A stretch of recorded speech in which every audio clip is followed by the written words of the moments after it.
sacré matin.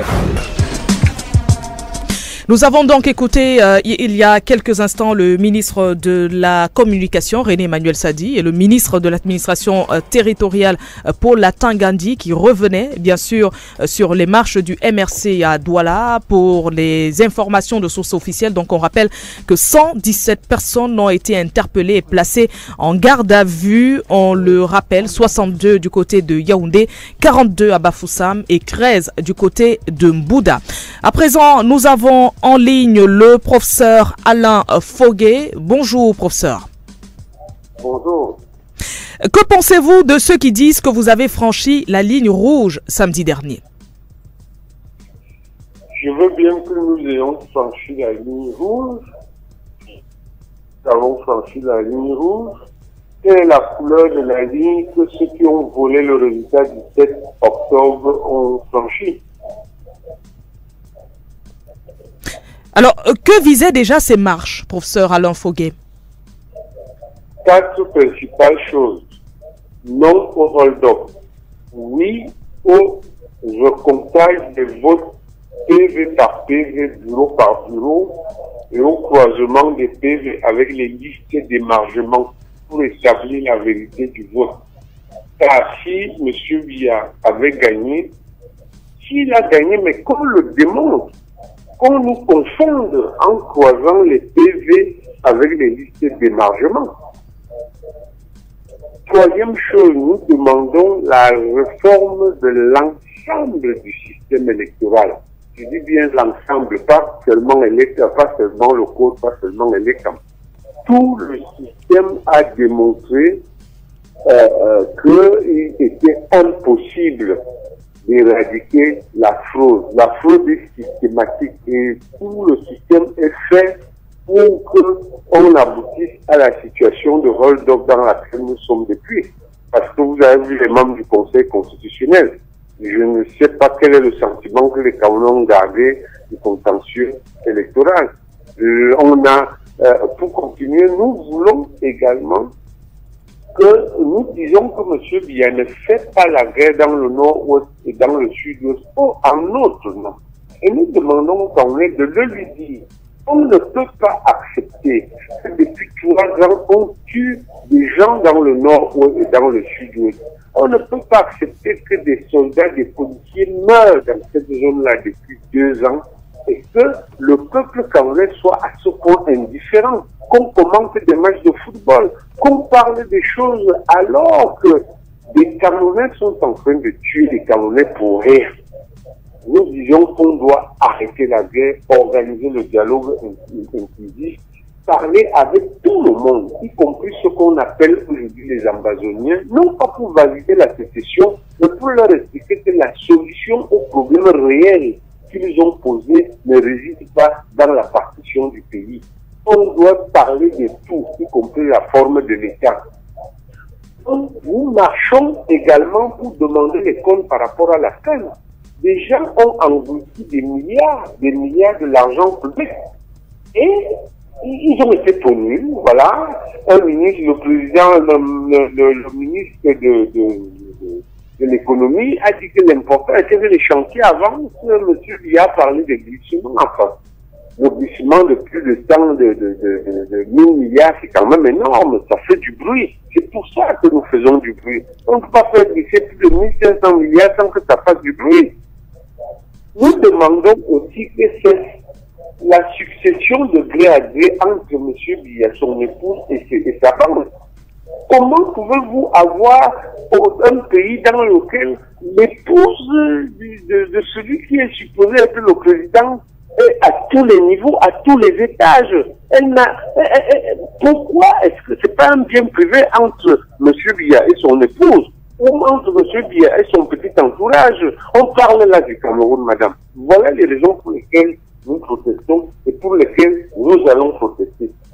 Alors, où comptez-vous aller dans la contestation, professeur Alain Foguet? Mais on n'a pas, quand vous demandez où comptez-vous aller dans la contestation, on n'a pas un projet insurrectionnel. Nous protestons tout simplement et pacifiquement. Votre question est enfin, on n'a pas un projet autre que de protester pacifiquement. Biafina, qui s'est entonné dans une posture de quelqu'un qui n'écoute jamais personne.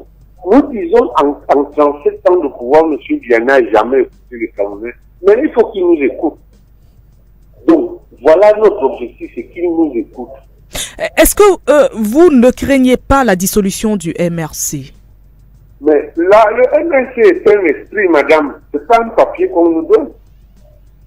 Oui. Le MRC, c'est un esprit. Ça n'est pas un papier qu'un fonctionnaire ou un ministre nous donne.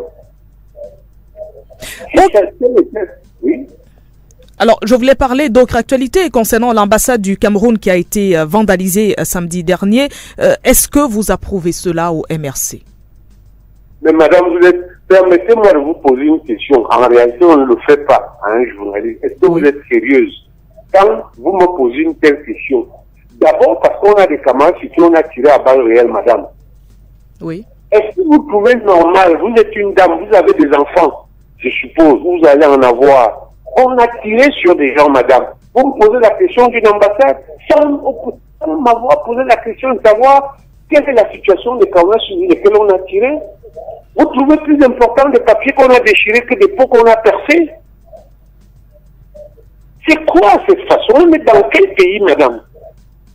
Nous sommes dans quel pays?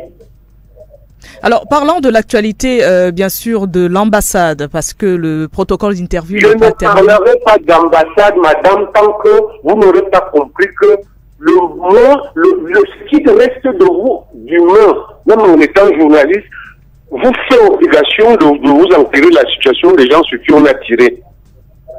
Alors, est-ce que nous pouvons justement avoir la situation des personnes blessées, notamment Maître Ndoki et Célestin Diamène? C'est le minimum, madame.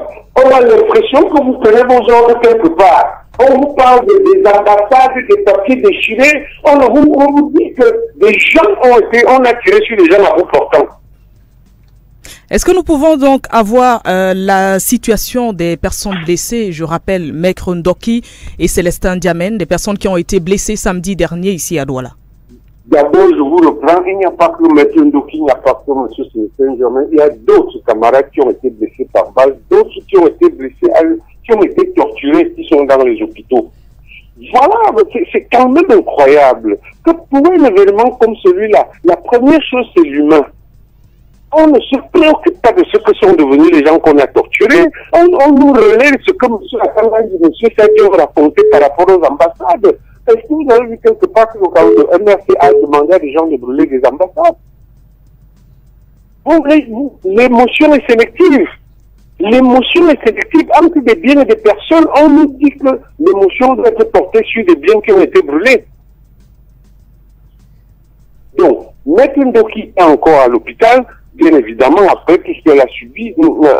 N'Djamé est également. Les camarades qui ont été d'autres qui ont pris des balles, qui ont été torturés, ils sont à l'hôpital en observation jusqu'à présent. Donc la situation médicale, elle va, on attend d'avoir plus de précision. On attend d'avoir plus de précision. Madame, vraiment, c'est pas après vous, comme individu. Je me demande quel journalisme on fait dans ce pays. On a l'impression que le gouvernement vous envoie poser des questions. On tire sur des gens, vous demandez comment vont les papiers qui ont été déchirés. Bonne journée, madame. Je vous en prie. Merci. Alors, Foguet, qui était donc au téléphone, c'est vrai qu'il ne nous a pas laissé terminer avec le protocole d'interview qui était prévu, puisque bien avant, nous lui avons dit que nous allons justement lui poser des questions en rapport avec l'état de santé des militants du MRC qui ont été blessés. Mais bien évidemment, il fallait également suivre ce protocole d'interview que nous avions, qui a été interrompu par la suite. Toujours est-il que nous avons eu la version du MRC en ce qui concerne du MRC d'ailleurs qui intervient pour Salim Fogué depuis Yaoundé sur la situation, et on a pu avoir sa version des faits tout simplement à la suite des deux ministres du gouvernement qui ont fait le point à leur niveau. On voit deux sons discordants de toutes les façons. On va faire toute la lumière sur cette affaire qui s'est déroulée ce week-end contre toute attente, ces manifestations qui ont pris une autre tenue où l'opinion est alimentée avec des versions aussi diverses les unes que les autres, Marie-Flamme. Donc, c'était dans le procès. Il est revenu notamment sur pourquoi ils ont marché. Il a évoqué 4 raisons. Il a évoqué 4 raisons. Non au détournement.